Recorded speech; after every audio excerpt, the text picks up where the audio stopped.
Ladies and gentlemen, jangan lupa like, share, dan subscribe ya. Syukron.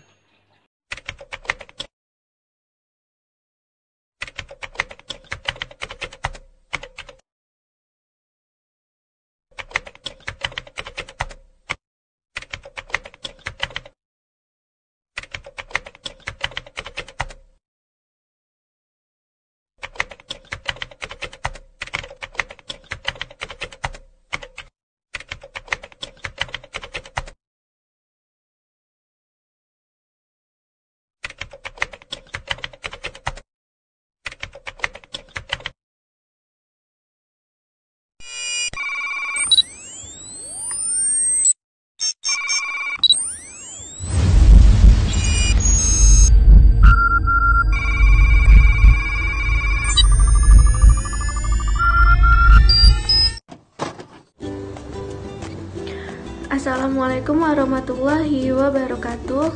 Baiklah teman-teman, pertama-tama kita bakal ngebahas dulu pengertian dari syarikah atau biasa diartikan dalam bahasa Indonesia yaitu pencurian.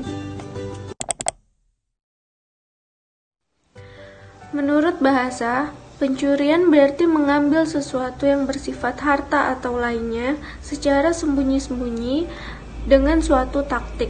Sedangkan menurut istilah atau syarah, pencurian adalah seseorang yang sadar dan sudah dewasa mengambil harta orang lain dalam jumlah tertentu secara sembunyi-sembunyi dari tempat penyimpanannya yang sudah maklum atau biasa dengan cara yang tidak dibenarkan oleh hukum dan tidak karena subhat. Secara sembunyi-sembunyi tanpa seizin dari pemiliknya ini maksudnya untuk dimiliki secara melawan hukum dan perbuatan tersebut dilarang oleh undang-undang serta diancam dengan ketentuan pidana.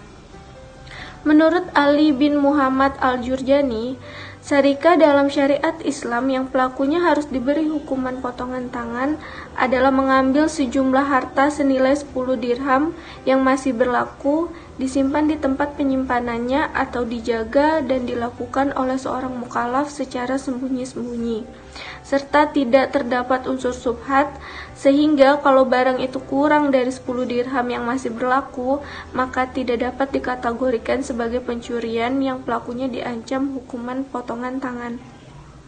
Sedangkan menurut Abdul Qadir Audah, ada dua macam syarikah menurut syariat Islam, yaitu syarikah yang diancam dengan had dan syarikah yang diancam dengan takzir. Syarikah yang diancam dengan had dibedakan menjadi dua, yaitu pencurian kecil dan pencurian besar. Pencurian kecil itu mengambil harta milik orang lain secara diam-diam, sementara pencurian besar ialah mengambil harta milik orang lain dengan kekerasan. Pencurian jenis ini juga disebut dengan perampokan.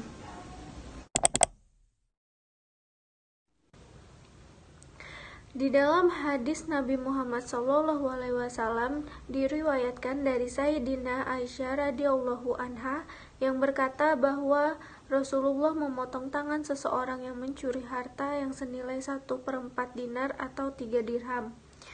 Lalu dasar hukum dari penjatuhan sanksi syarikah yaitu terdapat dalam surat Al-Maidah ayat 38 yang berbunyi, laki-laki yang mencuri dan perempuan yang mencuri, potonglah tangan keduanya sebagai pembalasan bagi apa yang mereka kerjakan dan sebagai siksaan dari Allah.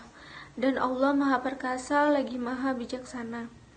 Adapun dalil yang berhubungan dengan syarikah atau pencurian dengan kekerasan terdapat dalam surat Al-Maidah ayat 33 yang berbunyi, yang artinya, sesungguhnya pembalasan terhadap orang-orang yang memerangi Allah dan Rasul-Nya dan membuat kerusakan di muka bumi hanyalah mereka dibunuh atau disalib atau dipotong tangan dan kaki mereka dengan bertimpal balik atau dibuang dari negeri atau tempat kediamannya, yang demikian itu sebagai suatu penghinaan untuk mereka di dunia, dan di akhirat mereka memperoleh siksaan yang besar.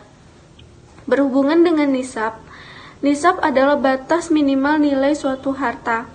Nisab harta yang dicuri adalah nilai minimal yang dimiliki oleh harta itu. harta yang dicuri untuk bisa menyeret malingnya ke pengadilan dan dijatuhi hukum potong tangan itu berbeda-beda di kalangan ulama. Menurut pendapat Imam Syafi'i, nisab barang pencurian yang menyebabkan had seharga 1/4 dinar atau sekitar 3,34 gram.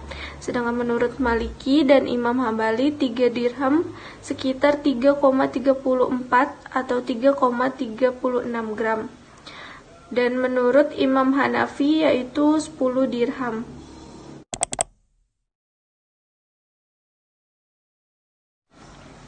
Jadi, suatu perkara dapat ditetapkan sebagai pencurian apabila memenuhi syarat.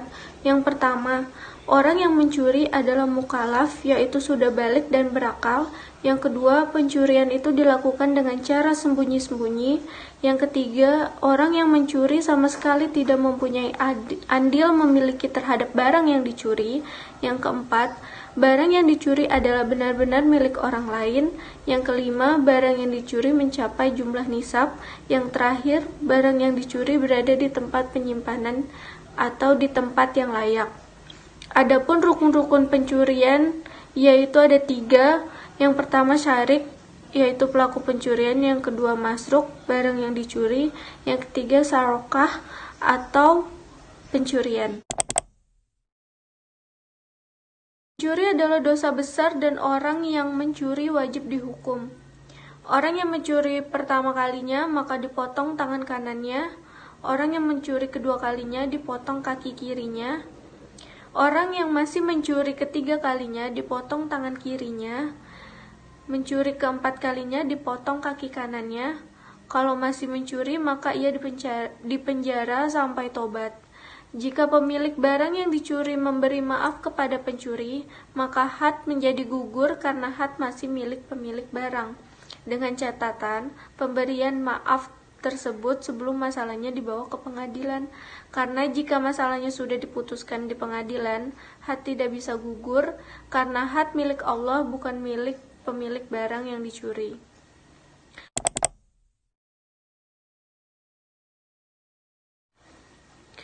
Hikmah dari dilarangnya perbuatan mencuri diantaranya adalah orang akan menghindari dari tindakan kejahatan dan melindungi hak milik harta benda dan jiwa seseorang dengan aman, lalu mendorong manusia untuk memiliki harta dengan cara sah dan halal, dan juga terwujudnya lingkungan yang aman, damai, dan sejahtera.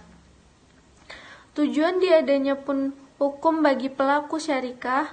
Yang pertama itu membuat orang yang mau berbuat pencurian mempertimbangkan 1000 kali pertimbangan sebab hukumannya sangat menyakitkan, memalukan, dan memberatkan kehidupannya di masa depan. Yang kedua, orang jira untuk melakukan pencurian kembali.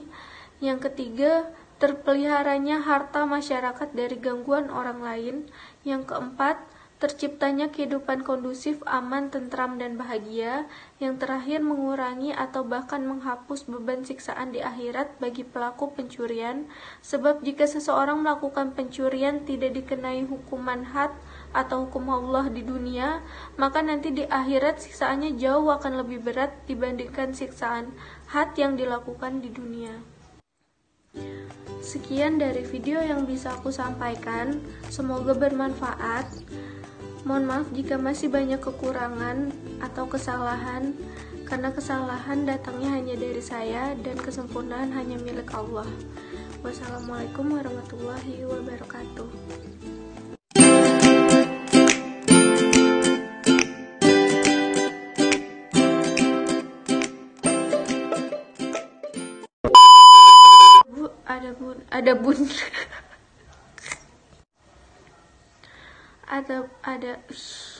Ada pun dengan suatu taktik. Sedangkan menurut istilah